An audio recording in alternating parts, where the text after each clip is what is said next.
그동안엔 뭐 에어박 하나 1,000원에 팔 때 이제는 에어컨 한 대에 100만 원, 냉장고 한 대에 200만 원 이런 매출이 잡히기 때문에 그렇죠. 매출이 급격하게 올라갔던 가장 큰 요인이 바로 이런 로켓 설치 서비스, 하이마트라든지 전자랜드 같은 가전 양판 시장까지. 유통의 신 시청자 여러분들 안녕하십니까. 우리나라 유통기업의 지금 큰 변화의 혁이 지금 바뀌고 있습니다. 결국 유통기업에서 매출 40조 돌파는 경이로운 것입니다. 이미 2025년 2월 결산 보니까요. 24년이네요. 쿠팡이 매출 41조 2,901억 원, 영업이익 6,023억 원. 2년 연속 영업이익을 한 6천억 돌파했는데요. 사실 영업이익률은 조금 감소했습니다. 중요한 건 이제 쿠팡도 뒤에 설명했지만은 지금까지 투자된 자금이 6조 2천억 원 이상 투자됐고요. 누적 영업 손실도 6조 원이 넘었습니다. 물론 이제 앞으로도 2, 3조 더 투자한다 그러는데 이 내용 포함해서 24년 매출 실적 한 번쯤 살펴보겠습니다. 자, 마 교수님, 우리나라 유통기업이 40조 넘는 건 대단하네요. 그렇죠? 그렇죠. 이게 유례 없는 일이 또 계속 쿠팡 발로 이루어지고 있는데, 뭐, 계속 어닝 쇼크라고 봐도 괜찮을 정도로 실적이 너무 견조하거든요. 네. 일단은 매출만 하더라도 41조가 넘었는데, 작년 대비해서 달러 원화 약간 차이는 있지만, 그냥 원화 기준으로 한다면은 한 29%가 올라왔기 때문에, 뭐 거의 30% 육박하는 신장을 보이고 있다는 거고, 아마 국내 전자상거래 시장, 소매 시장 자체가 이제는 한자릿수로 성장률이 떨어졌죠. 그렇죠. 전자상거래만 하더라도 이제 5%대로 떨어졌기 때문에 사실은 쿠팡의 성장을 제외한 나머지 기업들은 전부 역성장이다. 단 네이버를 제외한, 네이버는 사실은 정확하게 지금까지는 네. 이제 이런 플레이어로서 규정되기가 애매한 부분이기 때문에 네이버 이 커머스를 제외한 모든 전자상거래 업체들은 사실 좀 많이 어려움을 겪고 있다. 특히 종합몰들. 종합몰이라고 하면은 뭐 거의 대부분 상품들을 판매하는 지마켓이나 11번가라든지 뭐 스타컴이라든지 롯데온이라든지 이런 데를 얘기하고 있는데, 이런 종합몰들이 굉장히 큰 타격을 받고 있고 그 과실을 다 쿠팡이 걷어가는 그런 식으로 되고 있고요. 네. 특히 이게 41조 매출 중에는 국내 사업과 신사업으로 나눠서 본다면 순수 국내 유통 부분, 네. 국내 유통 부분이라면은 뭐 로켓 배송이라든지 로켓 프레시라든지 뭐 로켓 그로스라든지 그런 그렇죠. 상품 판매 부분이 있는데, 거기서 36조가 나왔기 때문에 전체 매출의 88%가 나왔어요. 거의 네. 뭐 90%에 육박하는 게 이제 국내 이제 이 커머스 사업에서 나온 부분이고, 네. 신사업 부분, 뭐 이것도 국내긴 하지만 쿠팡 이츠라든지 쿠팡 플레이라든지 대만이라든지 팝세치라든지 그런 신사업에서 한 5조, 한 12% 정도의 매출이 나왔기 때문에 국내 이 커머스 부분의 매출이 압도적으로 높은 그런 모습을 좀 보이고 있고요. 네. 이 국내 커머스 부분만 보더라도 사실은 지금 뭐 이 아까 심각하다고 얘기를 드렸는데, 신세계그룹이 그동안에 국내 유통의 왕자였죠. 사실은 그 전에 10년 전만 하더라도 롯데쇼핑이 왕자였었습니다. 롯데쇼핑이 왕자였다가 유통공룡이었죠. 예, 롯데쇼핑, 이마트, 전체, 신세계 이렇게 갔죠. 그렇죠. 근데 지금 이제 바뀐 게 이제 이마트 그룹이 이제 온오프라인으로 확장도 하고 그러면서 네. 이마트 그룹이 작년 매출이 35조 9천억이 나왔었거든요. 그렇게 나오죠. 예, 35조 9천억이 나왔는데 지금 홈플러스 지금 쿠팡 41조에 대비한다면은 격차가 점점점 벌어지고 있고요. 네. 어느 정도인가 하면은 국내에 있는 5대 백화점 전체, 뭐 여기에 롯데, 신세계, 애경, 현대백화점, 뭐 AK, 뭐 이 국내 5대 백화점 전체 매출이 지금 한 40조 6천억이거든요. 47천억. 국내 5대 백화점 전체 매출보다도 지금 쿠팡의 매출이 앞서가고 있는 거고요. 할인점만 하더라도 뭐 이마트가 150개, 뭐 거기다가 홈플러스랑 롯데까지 한다 그러면은 거의 한 400개 육박하는 할인점이 있는데, 네. 이런 대형마트 전체 매출이 37조거든요. 37조. 자, 지금 그래서 그러니까. 이 쿠팡의 매출이 지금 심상치 않은 거는 단순하게 한 유통기업의 매출이 하나의 거대한 카테고리 매출을 넘어서는, 즉 백화점 전체, 대형마트 전체를 넘어서고 신세계그룹 전체의 매출을 한참 뛰어넘는 정말 놀라운 성적을 지금 보이고 있다. 네. 그렇게 얘기할 수 있을 것 같아요. 이제 우리나라 유통시장의 규모는 이제 한정적이지 않습니까? 뭐, 한 514조다. 이런 데이터가 일단은 나오고, 24년에 이커머스 시장이 한 242조 나왔죠. 맞습니다. 그리고 이게 뭐 520조, 3조 가더라도 이제 과반이 이제 50% 차지할 텐데, 작년보다 올해 2025년이 소비 상황이 더 안 좋다. 이런 얘기를 하면은 250조 원 전후 될 것 같지 않습니까? 근데 그 가운데서 우리가 이제 마 교수님하고도 방송이 했지만 매출하고 또 거래대금 다르지 않습니까? 근데 이 상황에서 지금 쿠팡은 거래대금이 총 거래액이 한 55조 나왔고, 네이버가 50조 3천억, 지마켓 14조, 11번가 9조, 스타컴 6조 3천, 알리가 한 3조 7천 나왔네요. 네. 그리고 뭐 이제 컬리도 약 3조 나오고. 이제 거래대금 보면은 네이버가 많이 또 올라갔네요. 다시 자리를 차지하네요. 그렇죠. 유일하게 앞서 얘기한 것처럼 네. 네이버를 제외한이라고 말씀드렸는데 네이버의 거래, 네이버가 사실은 매출로 따진다면은 한 2조 9천억. 그게 이제 스마트 스토어하고 거기에 광고 분야 매출이 있는데 그렇죠.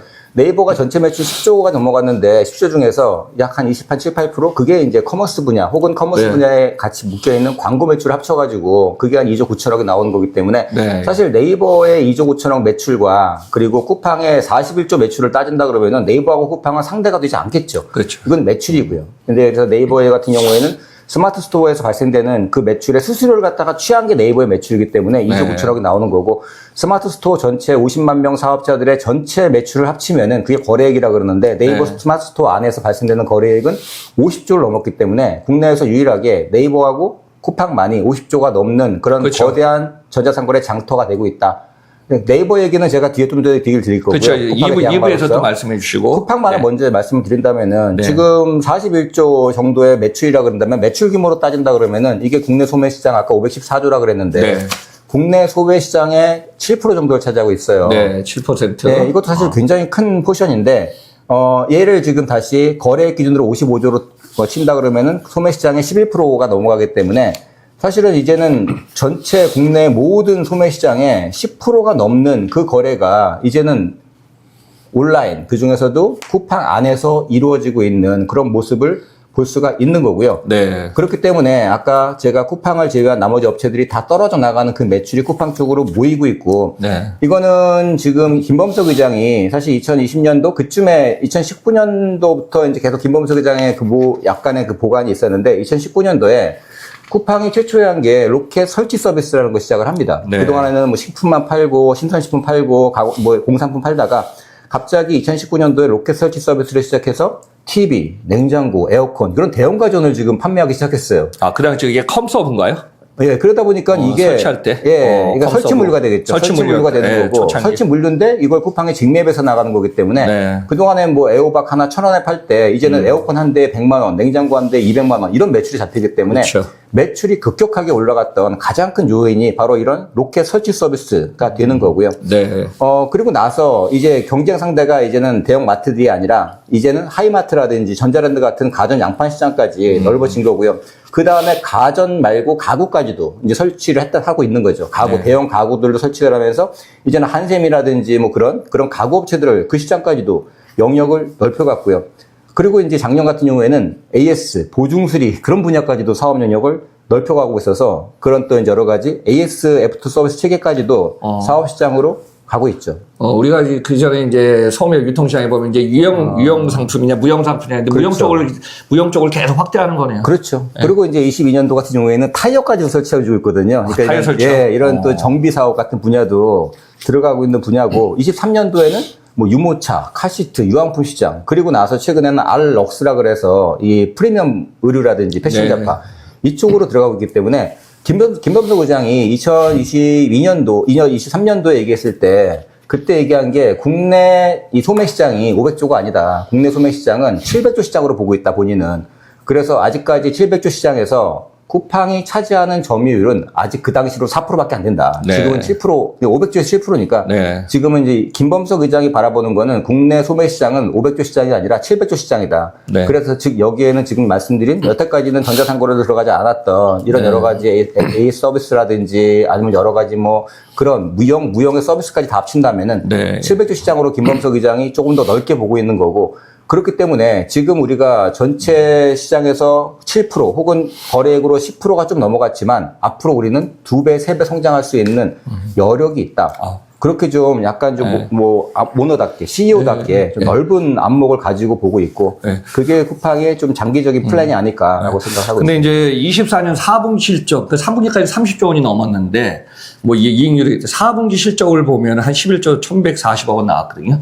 근데 이 실적이 이익률도 그렇고 이렇게 좀 주춤하고 있어요. 근데 이제 우리가 종합적 전체적으로 하분기까지 41조는 숫자로 상당히 큰 숫자인데 결국은 우리나라 유통시장 안에 이커머스 시장은 이제 더 이상 커도 이제 소폭 증가하고 또 쿠팡 자체에서도 이제 실적이 이게 완만하게 성장하지 기존에 한번 좀 제가 보겠습니다. 상장 당시에 보면 2020년에 14조 원, 이제 21년에 22조 원대, 22년에 26조 원대, 23년에 31조 8천 아니었을까? 그리고 이제 41조가 10조가 거의 늘었거든요. 그러면 내년에는 뭐 50조 원 돌파하는 건 좀 쉽지 않지 않습니까? 그래서 완만하게 올라가지만 여기 이제 2부에서 말씀드리겠지만 네이버라든가 관련 이커머스 기업들이 다시 이제 재정비에 그 치고 올라온다는 얘기죠. 그러니까 쿠팡의 실적이 41조는 상당히 숫자적으로 이제 경이로운 숫자지만은 앞으로 이게 42조, 43조 이게 올라갈까? 그것도 한번 의문을 봐야겠네요. 아, 예, 맞습니다. 네. 뭐 쿠팡의 성장 속도는 진짜 무섭죠. 지금 네, 박사님 무섭죠. 말씀하신 것처럼 지금 2010년도에 런칭을 했었고 네. 2014년도에 로켓 배송이 들어왔었는데 전체적인 CAGR로 본다면은 연평균 60%가 넘어가요. 이거는 그렇죠. 전 세계 이커머스뿐이 아니라 오프라인에서도 이런 역사가 없을 거야 아마. 네. 뭐 전자상거래 중에서는 아마존이 엄청난 고성장을 했지만 지금 워낙에 네. 덩어리가 커지다 보니까 연평균 네. CAGR로는 30%를 하회하는데 네. 쿠팡은 그거의 2배 정도 되는 60% 성장하고 있고 덩어리가 커져서 지금은 뭐 20%대 뭐 30% 안 되는 성장을 하고 있지만 엄청난 네. 거죠. 수십조 회사가 1년에 거의 20% 성장한다. 그리고 네.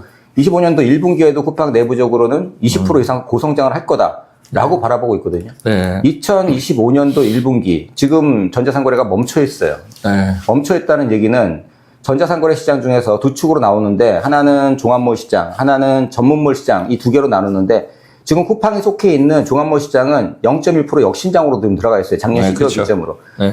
전체 시장이 역신장을 하고 있는데 쿠팡이 20% 성장을 하겠다, 할 수 있다. 네. 라고 얘기를 하고 있는 거고요. 물론 네. 이건 전년 대비입니다. 네. 다만 이제 성장 속도가 어떻게 지금 멈출지는 저도 지금 예의주시하고 있는데 박사님 말씀하신 것처럼 지금 3분기, 4분기, 작년 3분기, 4분기에는 쿠팡이 신장을 보통 뭐 한 10% 이상 고성장을 하다가 신장률 자체가 이제 분기, 네. 그러니까 분기당 신장률이 전분기 대비해서 1%대로 떨어져 버립니다. 네. 물론 4분기 굉장히 어려웠죠. 4분기에는 여러 가지 뭐 탄핵 국면도 있었고 여러 가지 또 이런 제주 비행 항공 참사도 있었고 네. 굉장히 소비가 침체되는 그런 국면이었기 때문에 뭐 쿠팡뿐이 아니라 모든 기업들이 4분기에 많이 어려움을 겪었지만 네. 쿠팡도 거기서 벗어나지는 못하고 성장세가 눈으로 보기에는 이제는 드디어 2024년도 3, 4분기에는 꺾인 거 아닌가라고 네. 이제 사실 의혹의 눈초리로 보는 사람도 있는데 그래서 25년도 1분기가 좀 중요할 것 같아요. 중요해요. 여기서 과연 예측한 대로 성장을 갖다 이어나갈지 아니면은 이 시장 성장세에 거기에서 발목을 잡혀서 쿠팡도 주저앉을지 네. 그거는 이제 1분기에 나오는 부분인데 그럼에도 불구하고 그런 거 좀 지켜봐야 엄청난 진짜 파워인 것 같아요. 저는 이제 괴력이라고 보고 있습니다. 도저히 믿기지 않을 만큼 예전에도 쿠팡에 대해서 몇 번 얘기를 드렸지만 네. 결국에는 이 정도까지 온다는 거는 모든 업체를 죽이지 않고는 불가능한 영역인데 지금 거기에 도달하고 있다. 한편으로는 정말 대단하다는 생각도 들기도 하고 또 한편으로는 좀 무섭고 이렇게 일방적으로 가다가는 네. 국내 유통이 붕괴되는 그런 또 참사가 일어나면 안 되기 때문에 한편으로는 우려 섞인 그런 약간의 그런 두 가지 시각으로 좀 보일 수밖에 네. 없는 것 같아요. 지금. 그래 2024년에 지금 영업이익이 한 6천억에 보니까요. 한 3, 4년 전에 덕평IC역이 물류센터 화재 나지 않았습니까? 그래 지금 화재보험금 수령한 게 지금 한 2,420억 수령받았고 물론 이제 공정위에 그 과징금 한 1,600억 정도 되나요? 맞습니다. 예로 떼어놓은 거. 네. 그다음에 경이적인 게 이제 뭐 우리가 방송 중에서도 팥배치를 거대 인수하다가 이제 1조 이상의 손실을 갖다가 이제 뭐 이제 일단 슬림하게 줄여서 에비타를 일시적으로 그냥 흑자냈다. 그러면서 지금 발표하지 않았습니까? 근데 이런 거를 보더라도 이익률은 생각보다는 그렇게 크진 않네요. 그러니까요. 그렇죠. 방어만 해갖고 어떻게 보면 숫자를 맞출 정도까지만 가져간 것 같은데요. 맞습니다. 2년 연속 6천억을 맞춰보려고. 예, 저는 그런 생각이 드네요. 맞췄다는 생각도 들기도 들지만 그럼에도 불구하고 대단한 숫자라는 거는 뭐 부인할 수가 없을 것 저는 같아요. 인정은 하죠. 근데. 다만 이제 말씀하신 것처럼 작년도에 6천억, 금년도에 6천억이라고 뭐 한 1, 2% 정도 소폭 영업이익이 하향됐지만 네. 여전히 6천억대를 맞췄었고 거기에는 첫 번째는 이제 2,400억이라는 동탄 물류센터 화재 보험금이 작년 4분기에 나왔기 때문에 덕평. 네, 덕평 물류센터 화재 보험금이 작년 4분기에 나와서 그게 이제 영업이익 그렇죠. 비용 다시 이제 유입이 됐기 때문에 영업이익이 증가가 됐는데 네. 말씀하신 것처럼 거기에는 이제 2분기 그때 반영했던 바로 이제 이런 공정위 과징금. 1,600억 네. 아직 과징금을 맞지 않을 것 같은데 미리 반영해 넣었죠. 기업들은 항상 준비해 놓으니까요. 네, 미국 기업이기 때문에 미국 법상에는 그걸 1,600억을 띄워가지고 현금을 네. 하고 있고 네. 또 하나는 이제 포괄적 임금이라고 확대가 됐어요. 그게 네. 그래서 이제 그게 이제 400억 정도 작년에 없던 비용이 더 들어갔어요. 쿠팡뿐이 아니라 모든 기업이 대기업이 그런데 네. 그 2천억 정도가 지금 작년 대비해서 약간 마이너스로 현금은 갖고 있으나 반영해둔 부분이 있기 때문에 거기에 덕평을 갖다가 제외하면은 실제로는 한 5,500억, 600억 정도 그 정도 이익이 났다라고 볼 수가 있고요. 그래서 작년하고 그래서 큰 차이 없이 영업이익을 가지고 온다라는 게 첫 번째 잘했다라는 포인트인데 다만 잘했다는 거는 덩어리가 워낙 크기 때문에 매출이 40조이기 때문에 영업이익이 5천억이라고 하더라도 영업이익률 따진다면은 불과 1.4%, 1.3%밖에 안 되지 않습니까? 그래서 이게 과연 쿠팡이라는 IT 기업도 표방을 하고 굉장히 다양한 사업을 하고 있고 독과점 기업인데 일방적으로 그렇게 본다면은 독점 기업에서 영업이익률을 1%대밖에 못 나온다. 이게 쿠팡의 어떻게 보면은 주가라든지 기업 가치에 발목을 잡는 요인이기도 해요. 사실은 그래서 미국에서 이 애널리스트들이 볼 때도 왜 저 정도까지 시장 지지력을 높였으면은 영업이익이 3%, 4% 이상 나와야 되는데 왜 1%밖에 안 나와? 네, 거기에 좀 의문이 있는 거고요. 네. 그리고 우리가 방송 중에 예측을 할 때 마 교수님하고 4천억에서 5천억 영업이 얘기한 적도 있었고 아까 보니까 미국 시장에서 사실 월마트하고 아마존 이커머스 전자상 1위하고 전 세계 유통시장의 월마트인데 매출이 한 100조 차이 났거든요.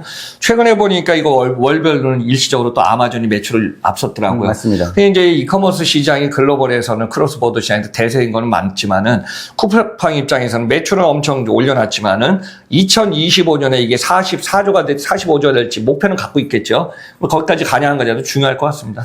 이 시장 자체가 거의 지금 주춤하고 있어서. 네, 맞습니다. 제가 여기서 말씀을 드린 거는 지금 박사님께서 지금 지금 아주 시적절하게 아마존하고 월마트 얘기를 해주셨는데 그 얘기를 좀 드리고 싶었었어요, 사실은. 아, 네.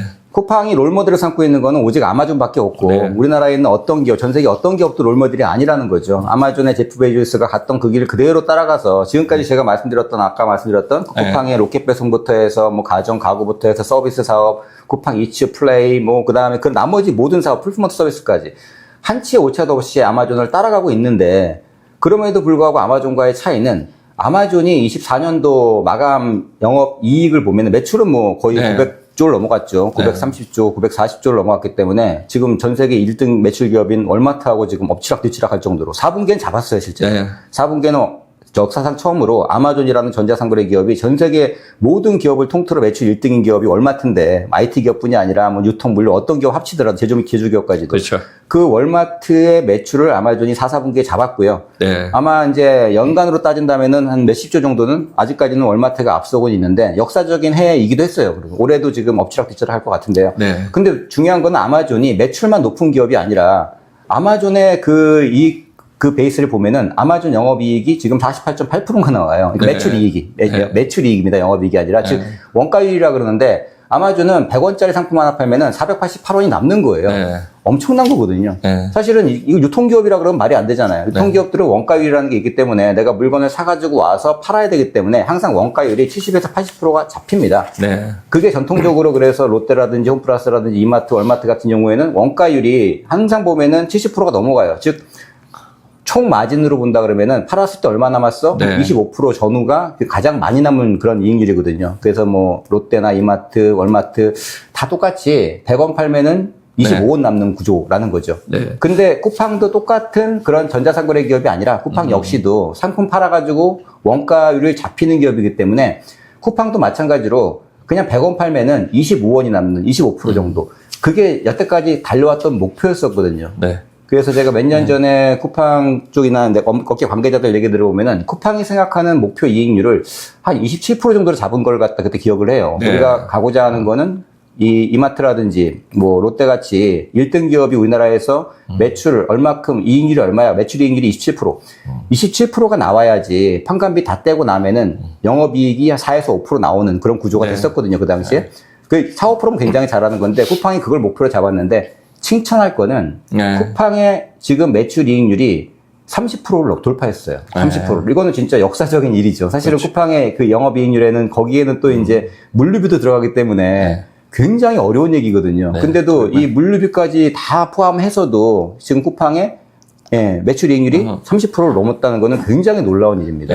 그러면은 쿠팡이 전반적인 이제 매출 상황 얘기했으니까 저 다음 방송에 쿠팡의 이제 어떤 사업 부문별 세부적인 얘기도 하면서 또 아마존 관련된 얘기도 하면서 또 그 뭐 물류도 주목되니까 그런 얘기도 조금 좀 넣었으면 좋겠습니다.